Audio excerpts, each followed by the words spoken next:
I'm Mark Stewart, and this is for October 28th. It is the first video since my declaring to be on some ballots for the presidency. And I want to address the person who I think will be, if I get far, my most formidable opponent. And in case I don't get far, still, the person who come the February caucuses in Iowa, February primaries in New Hampshire, who I think will be at number one or a close second in the polling, and that is Andrew Yang. And the reason I think he will elevate himself, yes, he's in the low single digits now. He's a business guy. Americans generally like business guys. He's never been a government official. Americans have disdain for government officials. Now, media don't tend to notice this enough, okay? And that's why they get surprised when a non-government official and a business guy named Donald Trump actually knocks off opponent after opponent in the 2016 presidential primaries. But voters get it. It's why Ross Perot was so popular. It's why Mitt Romney won the nomination, won election before Trump. Mitt was a governor for 2 years, but he really made his mark in business and in organizing the Salt Lake City Olympics. So that's what he was most known for. And along the way, Herman Cain, no political experience, business-only guy. He was a front runner before Mitt Romney displaced him. So business makes sense to electors. Government policy doesn't.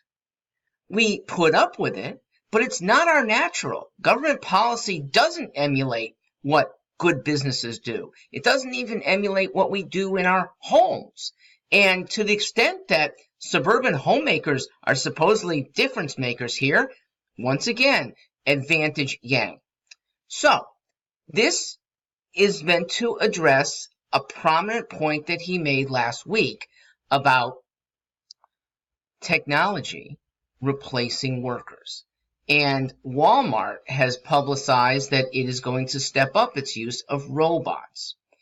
Robots that will be cleaning, robots that will be available at cash registers. That replaces human workers. I'd say that's a good thing. And that's not because there's no place for human workers to go. It's because they will elevate themselves to better jobs in management if they want to stay, to other firms that they help make better by their human touch. When all you're doing is something robotic, I think you deserve to be replaced. You yourself don't even want to do that job. There's a robot in China. It is cutting noodles over and over and over again, the staple of Chinese diets. And people still flock to the restaurant where they can see this automated robot outside, replacing multiple workers who probably didn't want to do that job anyway. It looks really, really boring. But the thought of a replaced employee goes to our sensitivities. And this is a problem, there's many, with progressive thinking. It is feelings dominated. That we should make policy, and we is not individual Walmarts.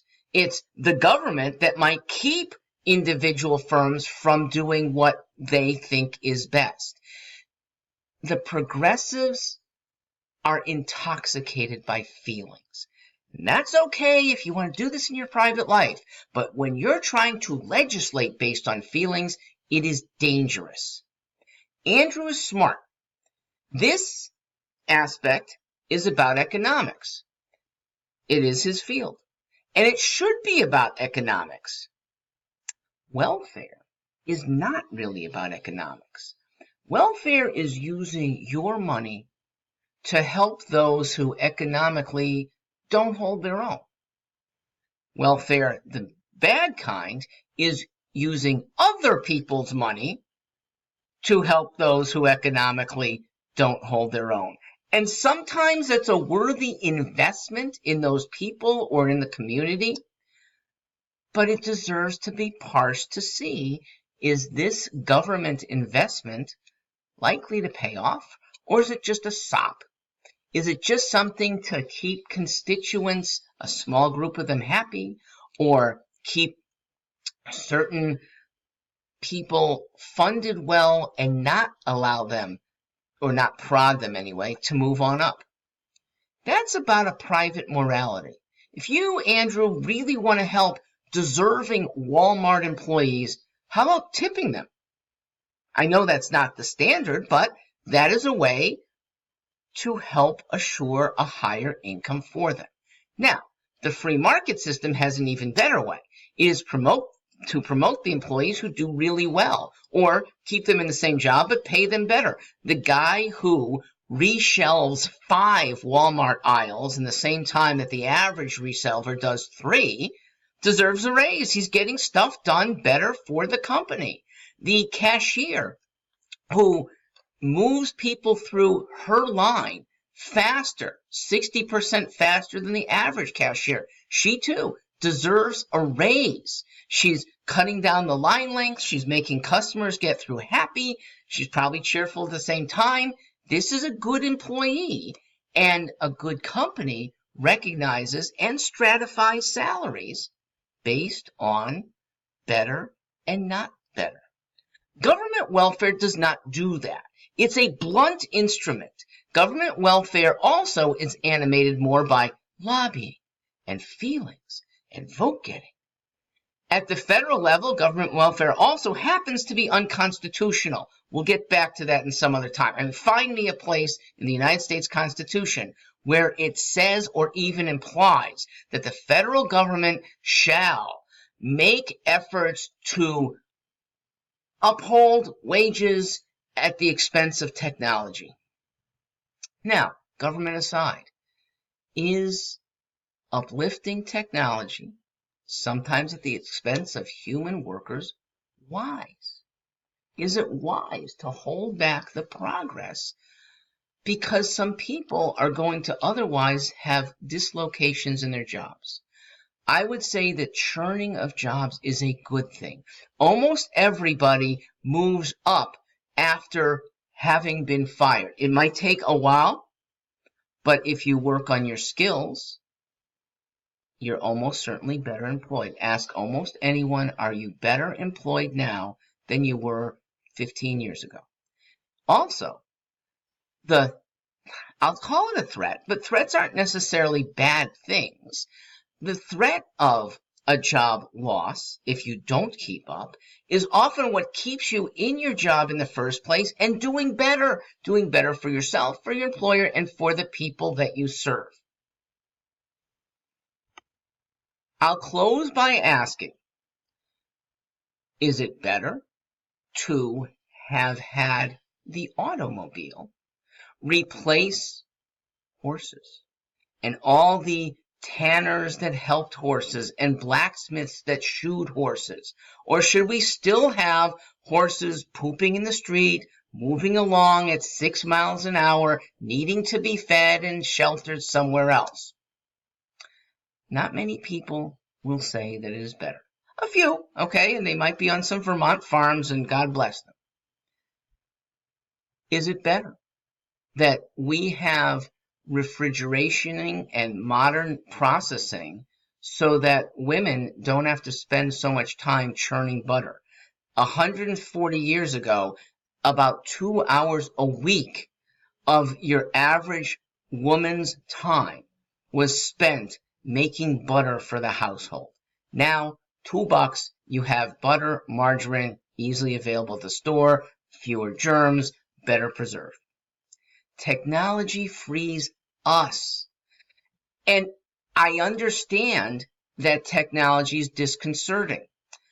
It is possible that we will see more and more tech in stores that are considered then third rate, but give people a better deal. People then have a choice. Go to your third-rate store and save money, okay? Or maybe go to your more luxurious store, a store where only humans attend to you. Look, there are many times that I would rather have a human. I'd rather have a restaurant server than an automated menu. Okay, she can get me the extra tomatoes in 3 seconds of writing it down rather than me finding the right place, pressing it, hopefully not doing the wrong thing on the kiosk. I would certainly rather have a human cashier when I go to my Stop and Shop store now. All things being equal, I will go. The friendly cashier gets me through faster, more pleasingly than the kiosk. But at midnight, when I'd still like my store to be open and there may be at most one cashier available, I want the opportunity to get through. We sort of have this stratification now.